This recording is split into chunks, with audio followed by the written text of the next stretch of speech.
I decided to, after 15 years, exit my wholesaling operation. And so I worked out an agreement with my COO. And, I said, hey, man, I'm moving on to different things. Hey, everyone. Jamel Gibbs here. Welcome to another podcast episode. Listen, we have a very special guest on the line with me today. Now, this is a guy who's been, we've been friends for at least 12 years, I want to say. Yeah. And he's been in the real estate business since 2005-ish. And as soon as he came into this business, he definitely put his foot down. He made a statement when he came into the business, to say the least.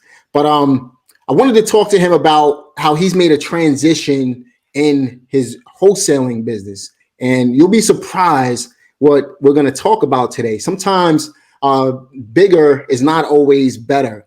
We're going to talk about why that's the case on today's podcast. I'm really excited to hear what my good friend Alex Pardo has to say in regards to scaling your wholesale business or not scaling your wholesale business. This is going to be something I think each and every single one of you are going to benefit from this particular podcast, whether you're brand new to real estate and you think that scaling is the best way to go, or if you're looking to scale your business, if you've been in the business for a little while, but you're deciding or thinking if you should scale your business to the next level.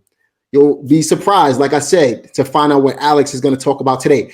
Alex Pardo, what's up, my man? Jamel, dude, I'm absolutely pumped and excited to be on your show, dude. So awesome to always connect with you. You hit the nail on the head, man. You and I have known each other for about 12, 13 years, and it's just been so cool to kind of watch your growth from afar and how you're educating and inspiring people. Love what you're doing with the podcast. So appreciate the opportunity to just kind of, share a little bit about what I know. I appreciate that, bro. And, it's been a real pleasure knowing you over the 12 years as well. I feel really bad, though, man. I gotta say, I should have had you on this podcast a lot sooner. But this is like episode. I just started it, in my defense, I just started this thing, January 2020. So I'm having a lot of fun doing it. And, at the very least, at least I have you on right now, right? Yeah, man. Well, hey, better late than never, man. So I appreciate the opportunity, my friend. Yeah, man. Definitely a major player in the business, guys. If you don't have a pen and a piece of paper, look, this is not the webinar style at all. But I do want you guys to take a lot of notes, because some of you will have questions in regards to, hey, should I scale? Should I not scale? Or is it the best time to scale? Or does scaling even fit my lifestyle? Does wholesaling even fit my lifestyle? And that's exactly what we're going to talk about today, guys. So Alex, why don't you tell everybody a little bit about yourself, man? Yeah. So, born and raised in Miami. I wasn't born with a silver spoon in my mouth, but I also necessarily don't have a rags to riches story. My parents are from Cuba, middle-class, hardworking family. They instilled just great work ethic and just grew up very humble, very hungry. My parents have done so much for my sister and I. And so a big part of my why has always been to really take care of them and to give back and to just show my appreciation. I remember being 11, 12 years old. I grew up, I love sports. And so I grew up playing baseball and basketball. And dude, I would buy baseball cards and I would flip them for an extra 50 cents or $1. And I kind of caught the bug that, man, I love this idea of buying low and selling high. Of course, at the time, I didn't know it was called wholesaling. I was just trying to make a little bit of extra money to buy a pizza or whatever. And then I got into college at FIU, Florida International. And dude, I don't know if it was an ego thing, but like I had the desire to kind of climb the corporate ladder. And I saw myself as like the future CEO or CFO of a big company. So I ended up getting accepted into GE's, General Electric's financial management program. Brother, 3 months working in that job, I looked at my boss, I looked at her boss, all the way up the ladder. And I'm like, there is absolutely no way I can do this for the rest of my life. Like I just couldn't, I was working 70, 80 hours a week, and there was no way I could live the desired lifestyle that I envisioned working for somebody else. So kind of a super long story short, I ended up finishing that 2-year commitment. I went backpacking around Europe with a couple buddies. And I was in the internet cafe in Ibiza, and a friend of mine, Ray, sends me an email inviting me to a marketing for deals boot camp is what it was called. And just to give you some context, Jamel, I was 25 years old. My trip was about to come to an end, and I was moving back in with my parents. Now, as a single guy, 25 years old, not the best look. Yeah. And so that was a driver for me, man. Is like, I didn't want to go out and get a job. And I had been reading books like Rich Dad, Poor Dad, Think and Grow Rich. So I knew I wanted to get involved in real estate. I just didn't know what that looked like. So my buddy Ray, who invited me to this, I actually brought him on as a partner. He had been doing real estate a little bit before me. And that was a lesson in and of itself, is just how fear like almost took over. And I felt like I had to bring him in, but it was a catalyst and a springboard to just like explode in this business. Yeah, man. How did you end up starting to wholesale real estate entirely? Like, how did you, what made that decision? Like, how did you make that decision? Yeah, man. For me, like I got exposed to different niches within real estate, and I'm not much of a handyman, and the thought of like managing crews and contractors, fix and flip didn't really appeal to me. And I learned about lease options and subject tos and seller financing, but wholesaling, I quickly learned you don't need your money, you don't need credit, you don't need experience. It kind of went back to when I was a kid. It's just buying low and selling a little bit higher. So it kind of just clicked with me. And man, I made a ton of mistakes. I mean, I don't want to, 44 grand was my first deal, was my biggest deal my first year in business. Like, I don't want to make it seem like I was just popping off $44,000 check. But I quickly realized that this is a very forgiving business, and you could still make mistakes in this business and get paid for that. Now, granted, I had the benefit of the market behind me at that point, but obviously a couple of years later, the market shifted and there was a lot of learning lessons there. But yeah, man, wholesaling just made a lot of sense to me. It just clicked. And so I kind of put the blinders on, and it was all about wholesaling the first couple of years. That's awesome, man. I wish I could say that my first deal was $44,000, man, but I only made, I think it was $1,500 after 13 months being in the business. But I will say, my second check was $48,000. You got me. Dude, any amount of money you make on your first deal, you'll never forget, whether it's 1,400 or 44. That's right. That was like, once I closed that first deal, it was like, okay, I'm not looking back. This is what I'm doing. Yeah, man. So you made the transition into wholesaling. Again, you mentioned lease options and other different ways of investing. Was it an easy transition to get into wholesaling at that point? Yeah, I would say so, because again, I think it went back to the fact that I kind of had burned the ships mentally. Got you. I knew I wanted to, I didn't like, man, my biggest fear at the time was going back and getting a job. Like, I just knew I didn't want that. And I wanted to do something for myself. I wanted to take care of my family. I wanted to get out of my parents' house. And so come hell or high water, I was going to make this work. Yeah. So absolutely. Yeah. So let me ask you this, man. What are some of the biggest misconceptions people have when it comes to wholesaling real estate? Yeah, look, wholesaling, it's a business, and it's very transactional nature. It's not an easy business, in my experience, to 100% automate and scale. It's a scalable business, and we can talk about that because several years ago I set out to do just that. The first 4 or 5 years I was in the wholesaling business, Jamel, I was wearing all the hats. I was doing the marketing. I was talking to sellers. I was talking to buyers. I was going to the closing. I mean, I was wearing all the hats. And then in 2010, 11, I never forget, man, I was on a date, and I had just sent out I think I sent out a couple thousand mailers, and dude, my phone was blowing up. And I felt this guilt between like wanting to be like focused and present, for the lady I was with. And then also like, dude, I spent money and these are deals, you know? And that was the point where I'm like, okay, I need to start hiring and building a team and scaling the business. But wholesaling, guys, for me, it's a means to the end. It's just the vehicle. It's not the end all be all.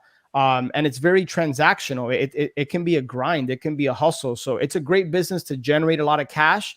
But the biggest mistake I made was that I wasn't taking that cash and putting it into assets that spit off cash flow. Right. Man, now you're talking my language, Alex, man. You're talking my language, my friend. Because that's exactly what I try to teach people. Wholesaling is a means to an end, but don't let it be your end all be all, man. So I love this message, man. Continue, please. Yeah, no, it's just a tool, man. And I always believe in just being fully transparent. The first decade I was in this business, man, I made a bunch of money and I lived a very good lifestyle. But like at the end of the year, I'd look back and I'm like, I got to go out and do it again next month. Yep. And I got to do it again next month. And then quite honestly, there was months where we kind of like, we hit a dip. And, we'll go from closing 3, 4, 5 deals a month to not closing any the next month. And it was this roller coaster. And man, it got to a point where I got tired of riding that income roller coaster. And I quickly realized that, man, I got into this business for wealth and for freedom. And that's provided by cash flow, you know, and wholesaling doesn't really provide that cash flow. It provides pops of income. And so that's a mistake that I'm hoping, people can kind of learn from, and not follow the path that I did the first decade. Man, I love where we're going with this conversation, man, primarily because it fits right in line with what I believe as well, man. And I think a lot of us who've been in the business for quite some time now, you're 15 years in, and I'm going on 20 myself. Now I realized about, 10 years in that this is a grind at the end of the day, man. And that's not why, if you think about the real reason why you came into the business in the first place, it was to create real wealth. Wholesaling provides the opportunity to get rich, but you can never become wealthy wholesaling houses, because real wealth is created when your income exceeds your expenses without your personal efforts, right? But the reason I'm bringing that up is you've decided, just a couple of years ago, you've decided to make a shift in your business. You want to talk about that? Yeah, absolutely. And I appreciate you allowing me the opportunity to just kind of open up and share with people what was kind of in my mind. And as of June of this year, so I'll start with the end and then I'll kind of backtrack and give you the backstory. But June of this year, I decided to, after 15 years, exit my wholesaling operation. And so I worked out an agreement with my COO. And, I said, hey, man, I'm moving on to different things. And so now that I've kind of spoiled you with the end, let me kind of backtrack. And it had nothing to do with COVID. And so in 2017, 18, I said, scale this business. And I don't know if it was an ego thing or not, but like I saw other people doing it, and there's a lesson in that. I joined the mastermind and I saw people closing a bunch of deals and making a bunch of money. And it looked like it was all like unicorns and rainbows from the outside. And I'm like, I'm going to set out to scale this wholesaling operation and we're going to crush Miami. And so, dude, within a year, we grew from 3 people. I think it was 3 people at the time to 9 people. I saw my overhead balloon from about $5,000 a month to about $45,000 a month. And my margin started to shrink. And I started to have more stress and more headaches. And while I wasn't the one meeting with sellers and doing the marketing, I had awesome team that did all that. I was now managing the team and doing sales calls and holding them accountable and dealing with, team member challenges and compensation models and all this kind of stuff. And man, I quickly realized that like I got away from the vision I had I always wanted a low overhead, high margin business that fit my vision, something that gave me more time, not that took time, something that gave me energy, not that drained me from energy. And dude, I quickly realized in 2019 that like we had our ups and downs and we were still profitable, but like I wasn't even happy within the business I had built. Right? Like it was the beginning of 2019. I was in Guatemala in a missions trip, and it was it's a thing called Master Mission that my buddy Steve Kavanaugh puts on, and it's half mastermind, half mission trip. And during that mastermind, I kind of opened up to people and I said, man, this is going to sound weird to some people. Jamel, I literally felt like God had been tapping me in the shoulder. Like I was meant to do something bigger with my life and different with my business. And so over the course of the next 4 or 5 months and a lot of prayer and meditation and talking to coaches and, the right people, dude, I realized that like I get more joy and happiness out of serving. I would legit get happier when somebody would send me a message about a podcast that I put out having a positive impact on their life. That would make me happier than the next $20,000 deal we were going to close. Oh man. And the business just kind of got a little bit mundane and boring. It was just rinse and repeat, like deal after deal. And I'm like, I want to work with the right people. And so along with Steve, we launched Ascend, which is a mastermind and coaching community. And dude, I've never been happier. So I remained with that business. But, earlier this year, I finally just made the decision, hey, I'm going to start to kind of unwind this beast that I've created. Absolutely. And so, yeah, man, now I have more time. I'm making more money. I'm happier. And I'm in my genius zone, which I think is something. Man. Yeah. Man, I love that story, man. I love it so much because I personally made the same decision you made, man. I realized that I don't want to have the big office. I let the office go. I could do everything virtually. I can still make a bunch of money, but not have to be involved with the ins and outs of the business by creating passive income, man. The reason we wanted to get it in real estate is because we wanted to create that time and freedom. Yeah. That's what most people want at the end of the day. So I'm happy you're talking about this, man. Yeah. And I think it's important. Something I want to highlight is that I'm a big believer, man. I learned years ago through the Life and Air organization that you have to have a clear written vision for what you want your life to look like, and then go about building a business that's going to enhance, amplify, and support that vision and that lifestyle. And I think too many of us real estate investors and entrepreneurs like flip the script where it's all about like building the biggest business in town or the biggest building in town, making a bunch of money. And then yet, dude, they have no time for family, for friends, for doing the things they want to do, right? It's relationships suffer, health suffers. So I got really, really clear, Jamel, on what I wanted for my life. And then I looked at the business and said, is this business going to help support this vision? And if not, that's when I decided I have to make a switch. And so I think it's really important to get clear on what you want and get equally clear on what you don't want. Man, that's fantastic, bro. Great information, Alex, man. So if we had to give our listeners a step-by-step process to go from where they are right now with the decision-making of their business, whether they want to wholesale or not, you know, you were in a position just like myself where we decided that wholesaling wasn't the end-all be-all. We needed to do something else to really create the wealth that we wanted out of business. Again, not taking anything away from wholesaling. But if we had to give a step-by-step process just to get into the mental state of making that transition, what would you say those steps look like? Yeah, I'm going to answer that question. I think it's important that I kind of highlight something. I don't want anybody listening to this to hear that you and I are saying, don't scale, don't get big. That's not what I'm saying at all. What I'm saying, and this is going to kind of lead into the answer to your question, start with the end in mind. Get super, super clear and focused on what you want the end desired outcome to look like in your life and in your business. And then start to reverse engineer the process and ask yourself, is the current path that I'm going down, is the current business that I'm operating, is that going to be a stepping stone, or is that going to get me to where I ultimately want to go? Again, wholesaling for me is a stepping stone, but I got clear that, you know, I asked myself a very important question at the end of last year. I said, if I'm still operating a wholesaling business here in South Florida with 8, 9, 10 team members, in 12 months, am I going to be happy? Am I going to be fulfilled? And the answer was no. And knowing that, I made a decision at the beginning of the year, I need to start to unwind this thing that I had built. So to answer your question specifically, start with the end in mind, get clear on what you want your life to look like without regards to money, without regards to material possessions. Like, what energizes you? What fills you up? What's your passion? What's your mission? What's your purpose? Get clear on that. And that's not always the easiest thing to do, but figure out what that is. Figure out what your strengths, what your unique ability is. Double, triple down on that, and then make sure that you're operating in that zone and ask yourself, is the business I'm in utilizing my strengths, my unique ability, and is it going to help take me to where I want to go? If the answer is no, start to figure out what that is. Start to figure out how you can be tapping into your strengths and what are you truly called and meant to do. So basically design your business around the way you want your life, the way you want to live your life. Correct. That's what Alex is saying, man.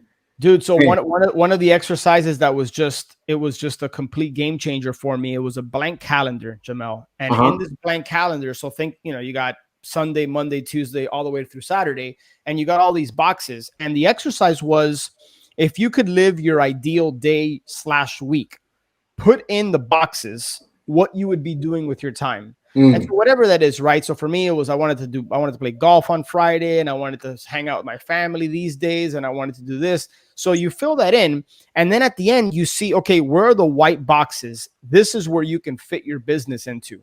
How many hours do you have, and what kind of business do you need to create that allows you to work the hours to support this ideal lifestyle? And that was a game changer for me, man. And if you have a hard time, here's a tip. If you have a hard time figuring out what you're called to do or what you want, ask yourself, okay, if I'm not 100% sure what I want, ask yourself, what do I not want? Sometimes it's easier to kind of flip it and say, okay, well, let me get clear on what I don't want, and then I can kind of back into what I do want. So that's one thing. I think it's critical and it's important that during this phase, if you find yourself in this season of life where you're like, maybe you're wholesaling or maybe you're doing something and you're not 100% sure if that's what you want to be doing, surround yourself with people that are going to really support you, people that are going to walk alongside you, people that are going to kind of hold you accountable and hold a mirror up to you. Don't point the finger or blame others for where you are. If you're not happy with the money you're making or what you're doing, chances are you're not in alignment. There's no congruency between who you are and what you're meant to be doing. And I realize some of this might sound kind of pie in the sky type of stuff, but I think it's important that, dude, many of us entrepreneurs, it's always like hustling and going. And I think sometimes we need to do the opposite. I think we need to hit the pause or the reset button. And I think that's where you and I found ourselves a couple of years ago. Yep, exactly, man. Alex, man, this has been a really, really good podcast so far, man. And I got to say, obviously, there's a lot more that we could talk about on this particular podcast. A lot more detail we could go into, and I would love to have you back for count on it, man. Maybe a second segment of this particular podcast. In fact, if you guys want to see Alex on this podcast again, do me a favor, leave a comment in the comment section, because there's a lot more pieces to this puzzle that we're talking about today. Alex, man, I know you have a lot going on right now in your businesses. I know that you're simplifying your businesses as well at the same time. Where could our listeners go to find out more information about what you got going on, man? Yeah, man. Jamel, again, thank you so much for having me on the show, man. I hope and trust that some of what I've shared is going to have a positive impact on somebody's life that's listening to this. A couple different ways. I have a podcast called The Flip Empire Show. I release 2 episodes a week. So if you guys head over to flipempire.com, and then if you put the /podcast, that'll redirect you to Apple Podcast. And then ascendyoursuccess.com. Ascendyoursuccess.com is where you can learn more about our mastermind and the community that we've built there. So those are probably the 2 best places in addition to social media. You can just find me out there. Awesome, man. And I'll go ahead and link everything in the show notes as well, so you guys can be able to check out Alex. Any books you're reading right now, man? Oh, man, there's a ton. Here, I'll share with you a couple. All right. These are 3 that I'm in the middle of. The Love Dare. So for anybody who's in a relationship, actually, this is the Love Dare for parents, but I also got the Love Dare. It's a 40-day dare. Read it. It'll change your relationship. It'll flip it on its head. Work Less, Make More, James Schramko. Great book. And then a buddy of mine, I haven't gotten into this one yet, but he highly recommended I read it, called This Naked Mind. And I don't drink a lot, but he says that this book has completely changed his life. Wow. And so I haven't gotten into this one yet, but I keep hearing great things about this book. So yeah, I'll put those in the show notes as well, man. Any last words for our listeners? I know that there's a ton we could talk about. Yeah. But if we had to give our listeners one last thought, what would that thought be? Wow, that is a loaded question. It's a great one. Don't let fear dictate your life. Understand that what you're going through right now is meant to shape you. It's not meant to define you. I fail on a daily basis. And when I look back at it, those failures are blessings in disguise. And so if there's something that you want to do, if there's something that you're feeling compelled or called, maybe it's for you, it's God, maybe it's the universe, maybe it's an intuition or a gut feeling.